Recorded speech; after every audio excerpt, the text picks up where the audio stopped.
It's almost like the world is telling F you to consumer companies, Oh yeah, right? building a consumer product requires, I think, far more resilience than any other kind of product. You've been able to create an initial product. You've got what I call an initial sample size of user. So for a consumer social network, that could be like a meaningful sample size would be like 1,000 weekly active users. Consumer marketplace, it's 50 monthly transactions. You're at that stage where the underlying metrics start to make sense. And that's where an investor like me is most interested. When you're investing in a network of any sort, you're investing in behavior. The code doesn't matter. So at that stage, what I'm trying to evaluate is not growth. Growth does not move the needle. Revenue is meaningless, does not move the needle. The only thing that matters to me is engagement, retention, or liquidity metrics. And so, what is the metric that would tell you if people are getting more utility for this product? So let's say you're looking at Snapchat in its early days, right? What are Snapchats used for? Sending people disappearing photos and messages. And so what would you look at? The number of photos or messages sent per user per day, because that was a daily use. Is that going up as adoption increases? Like that's telling you there is a network component here. The as people are as adoption is increasing, density is increasing, people seem to be using it more. There's something there. If you see the other behavior, your growth's going up, number of active users, number of messages sent per user per day is going down. Like, what's the takeaway there? Whatever you might be quote unquote growing in a literal sense, but in a no meaningful sense is the product working. People aren't interacting with each other, therefore the product is not being used the way it should be used. And so that's really what I'm trying to look for. Like I gave you one example, but depending on each product and each interaction, the specific metric tends to be different.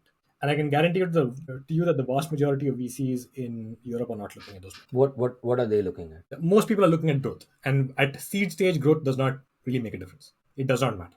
Like at Series A, once you get to Series A, sort of seed plus, yes, growth starts to matter, because at that point you've proved out the product works. Now you need to prove out enough people want this. Like that's a different level of de-risking. But at seed, that's not what you're trying to de-risk.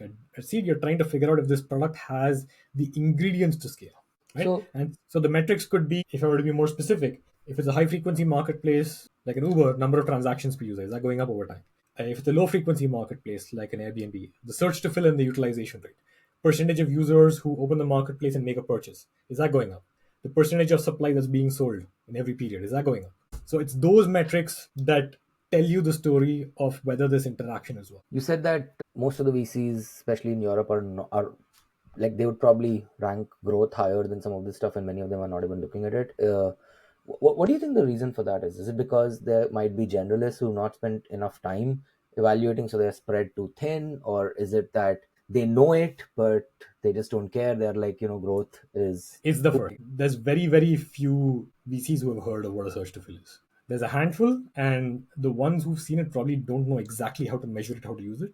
If you look at the vast majority of what the average VC looks at, it's B2B SaaS product, and they go, okay, ARR is growing, right? And so effectively what you're looking for is, right, growth is good.